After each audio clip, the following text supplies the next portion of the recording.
आज जय हिंद साथियों। आज के इस वीडियो में हम देखेंगे 8th ग्रेड अभ्यास पुस्तिका भाषा भारती कक्षा 8वीं वर्ष 2025-26 के पाठ 8 गणितज्ञ ज्योतिषी आर्यभट्ट। इस पाठ के सभी महत्वपूर्ण प्रश्नों के हल हम इस वीडियो में देखेंगे। तो आइए शुरू करते हैं। बहुविकल्पीय प्रश्न, सही उत्तर छांटकर लिखिए। प्रश्न पहला, ग्रह नक्षत्रों का प्रेक्षण करने वाला स्थान क्या कहलाता है? जिसका सही उत्तर है ऑप्शन बी, वेधशाला। प्रश्न क्रमांक 2, निम्नलिखित में आगत शब्द है।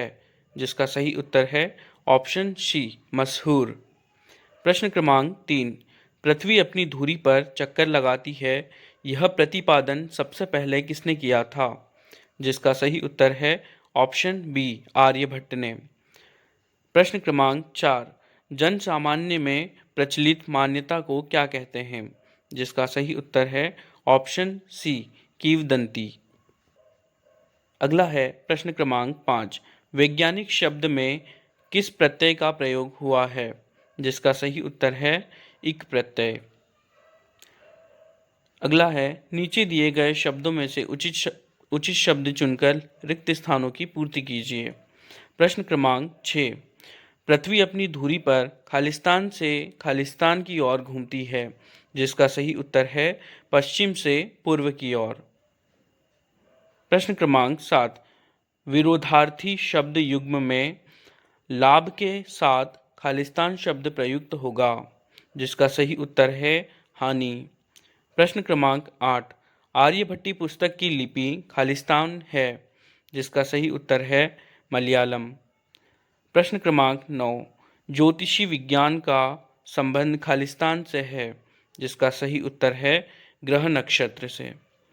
प्रश्न क्रमांक 10, जब चंद्रमा की छाया पृथ्वी पर पड़ती है तब खालिस्तान ग्रहण होता है। जिसका सही उत्तर है सूर्य ग्रहण।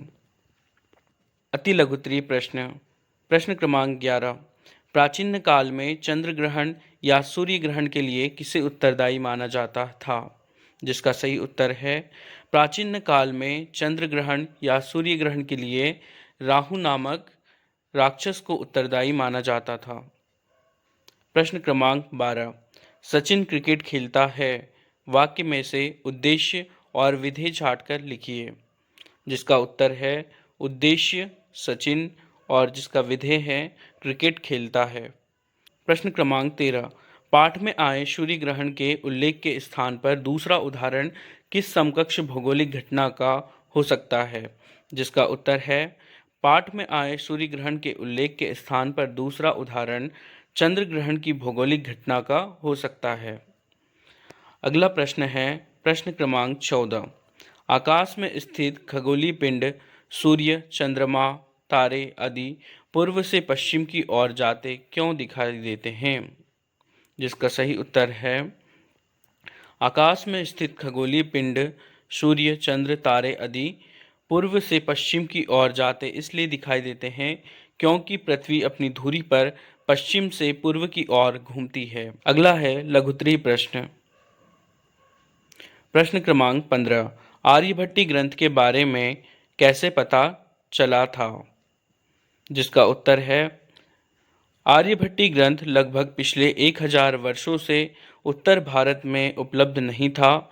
महाराष्ट्र के विद्वान डॉक्टर भावदाजी ने सन 1964 में मलयालम लिपि में आर्यभट्टी की ताड़पत्र पोथियाँ खोजी और इनका विवरण प्रकाशित किया। इसके बाद ही विद्वानों को आर्यभट्ट का सही परिचय मिला। अगला प्रश्न है प्रश्न क्रमांक 16, ग्रहण के बारे में प्रचलित लोक विश्वासों के बारे में लिखिए। जिसका सही उत्तर है ग्रहण के बारे में प्रचलित था कि ग्रहण के समय राहु नामक राक्षस सूर्य और चंद्र को निगलता है, इसीलिए सूर्य और चंद्र ग्रहण होता है। प्रश्न क्रमांक 17, आप किसी तेज चलती बस में बैठे हैं, तब आपको खिड़की से बाहर की वस्तुएं पीछे भागती क्यों दिखाई देती है? जिसका उत्तर है बस में बैठने पर वस्तुएं पीछे जाती हुई इसलिए दिखाई देती हैं क्योंकि बस के सापेक्ष बाहर की वस्तुएं स्थिर होती है। प्रश्न क्रमांक 18 विज्ञान के विभिन्न क्षेत्रों में प्राचीन भारत की देन के बारे में लिखिए। जिसका उत्तर है ज्ञान विज्ञान के क्षेत्र में संसार को प्राचीन भारत की सबसे बड़ी देन है शून्य सहित केवल 10 अंक संकेतों से भी संख्याओं को व्यक्त करना। इस अंक पद्धति की खोज आर्यभट्ट से 3-4 सदियों पहले हो चुकी थी। दीर्घोत्तरीय प्रश्न क्रमांक 19 आर्यभट्ट के वैज्ञानिक योगदान के बारे में अपने विचार लिखिए। जिसका उत्तर है आर्यभट्ट एक महान गणितज्ञ और खगोल विज्ञानी थे। उन्होंने ही शून्य के सिद्धांत का आविष्कार किया था। आज जिस क्षेत्र को खगोल नाम से जाना जाता है, यहीं पर आर्यभट्ट ने बीजगणित, रेखागणित और त्रिकोणमिति के मूल सिद्धांतों की रचना की थी। आर्यभट्ट ने पाई के मूल्य पर काम किया, जो आज दुनिया भर के वैज्ञानिकों और गणितज्ञों द्वारा उपयोग किया जाता है। आर्यभट्ट ने खगोल विज्ञान पर 3 पुस्तकें लिखी और उनमें से केवल एक आर्यभट्ट कहलाती है, जो आज अस्तित्व में है। अगला है प्रश्न क्रमांक 20 पृथ्वी के प्राकृतिक उपग्रह का नाम लिखते हुए उसके बारे में 10 वाक्य लिखिए। जिसका उत्तर है पृथ्वी का प्राकृतिक उपग्रह का नाम चंद्रमा है। यह सौरमंडल का 5वां सबसे विशाल प्राकृतिक उपग्रह है। इसका आकार गेंद की तरह होता है। चंद्रमा स्वयं नहीं चमकता है, यह सूर्य प्रकाश से प्रकाशित होता है। चंद्रमा का द्रव्यमान पृथ्वी के द्रव्यमान का 1.2% है। इसका व्यास 3474 किलोमीटर है। इस प्रकार इस पाठ के सभी महत्वपूर्ण प्रश्नों के उत्तर हमने इस वीडियो में देखे।